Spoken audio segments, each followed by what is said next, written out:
Olá, muito bom dia, boa tarde, boa noite. Eu sou o professor Francisco, professor de Física. Bem, para a nossa aula de revisão, nós vamos falar da medição da área e do volume, ok? Muito antes nós falamos das grandezas físicas e nós vimos aqui os tipos de grandezas físicas que existem, não é? Que é a grandeza física escalar e a grandeza física vetorial. Todos os detalhes já demos na matéria.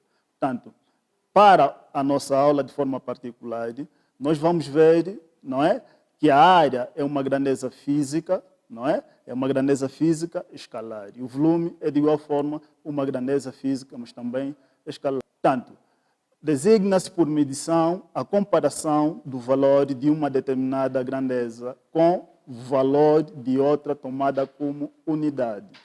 Bem, medidas do comprimento servem para medir as distâncias, não é? E nós temos como unidade principal o metro no sistema internacional. Nós demos aquela tabela, não é? Onde temos as unidades básicas do sistema internacional. Portanto, o metro é a unidade principal. Mas, para além do metro, existem outras unidades maiores, não é?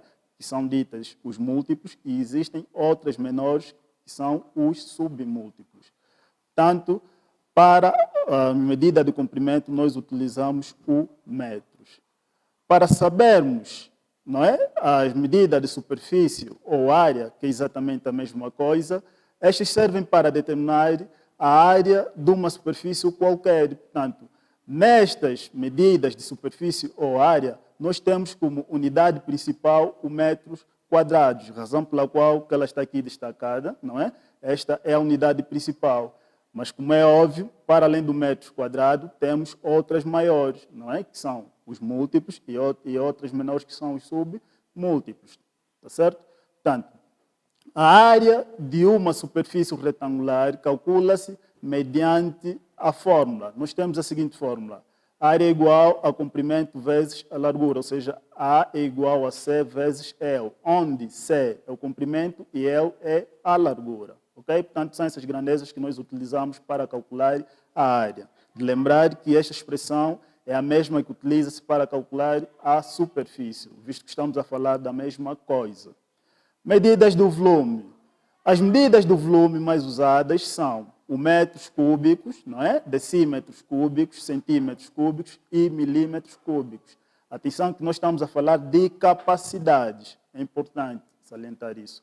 Portanto, essas servem para determinar o volume de um corpo, não é? Aquelas unidades que mencionamos anteriormente.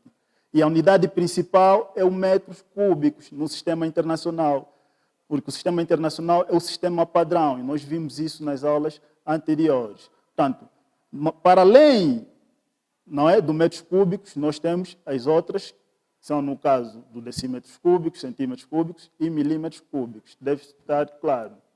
O volume de um paralelepípedo retangular calcula-se mediante a fórmula. Nós temos aqui a seguinte fórmula. O volume é igual ao comprimento vezes a largura vezes a altura. Portanto, esta é a fórmula que nós utilizamos para calcular, não é, um paralelepípedo retangular.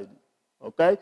Onde H é a altura e V é o volume. As outras grandezas, que é o C e o L, não é? Nós já vimos anteriormente, estamos a falar do comprimento e da largura. Portanto, para calcular o volume de um cilindro, não é? Visto que existem corpos com formato cilíndrico, usa-se a seguinte fórmula. Volume é igual a π vezes o quadrado do raio, ou raio ao quadrado, vezes a altura, não é? Onde π é uma constante que é de 3,14. E nós já aprendemos isso à matemática. Bem, procedimentos para a resolução dos problemas. Nós vamos apresentar esses procedimentos em função daquilo que verificamos, não é? Na correção. O primeiro passo é ler o enunciado ou ler o problema uma vez, para se ter uma noção, não é, do problema e, se possível, apresentar graficamente ou por meio de uma ilustração. Ok? Segundo passo, ler o enunciado do problema pela segunda vez é fundamental. A leitura é acompanhada de uma interpretação lógica. Não é? Nós já dissemos nas nossas aulas que a física tem como linguagem, não é, a lógica e a matemática. Portanto, é fundamental, não é, efetuarmos uma interpretação dos problemas. O terceiro passo, ver se as unidades das grandezas, não é, nos dão, ou que nos dão estão uniformizadas. Caso não, converter para o único sistema de unidades. Aqui é onde consta um maior problema, ou seja, não é? Normalmente os nossos meninos calculam ou resolvem os exercícios sem antes verificarem se as grandezas estão no mesmo sistema de unidades. Portanto, é fundamental este ponto, ok? Quarto exercício, fixar os objetivos. É importante a gente saber qual é o objetivo que temos com um determinado problema. O quinto passo, estabelecer a forma de resolução. Atenção que aqui a fórmula não deve ser inventada, não é? Porque as fórmulas já existem, ou vamos deduzir, ok? Em física isso acontece sempre. O sexto e último passo não é substituir os dados na fórmula. Esta aqui é aquela parte de fazer todas as operações algébricas, não é? Aquela parte onde entra a matemática. Bem, vamos seguir. Temos aqui, não é, 3 exemplos. O primeiro, sabe-se que 20 metros e 30 metros são medidas de comprimento e largura, respectivamente. Diz qual é a área desse terreno retangular. Bem, isto é muito simples.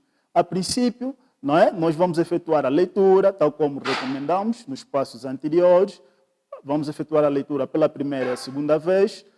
Bem, nós estamos a ver que os valores do comprimento e os valores da largura estão no mesmo sistema de unidades, ou seja, todas estão expressas em metros. Portanto, nós não precisamos efetuar a conversão, ok? Portanto, para calcular a área, nós usamos a seguinte fórmula, comprimento vezes a largura. Efetuando um cálculo simples e rápido, não é? Nós teremos 600 metros quadrados como resultado do produto entre o comprimento e a largura.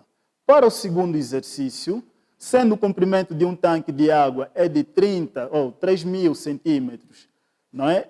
500 decímetros e 30 decímetros são medidas de largura e altura, respectivamente, calcule o volume, ou seja, calcula o volume do tanque da água. Bem, aqui nós temos, não é, a expressão matemática para calcular o volume, mas antes vamos prestar atenção aos dados. Nós estamos a ver que o único valor que nos dão em metros, ou seja, todos os valores, não é, estão dados em unidades diferentes, não é? Nós temos 3.000 centímetros, 500 decímetros e 30 decímetros. Portanto, temos que padronizar essas unidades, não é? O professor achou conveniente colocar todas para metro, que é a unidade principal no sistema internacional, ok?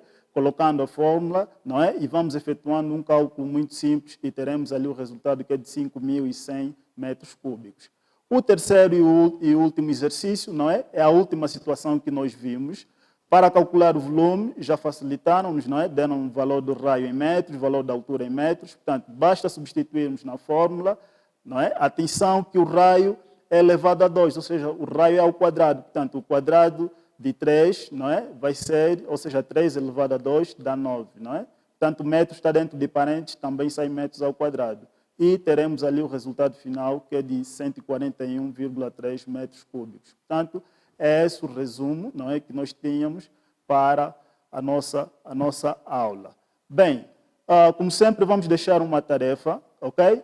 E vamos resolver em função das orientações que nós deixamos na nossa aula. Muito obrigado.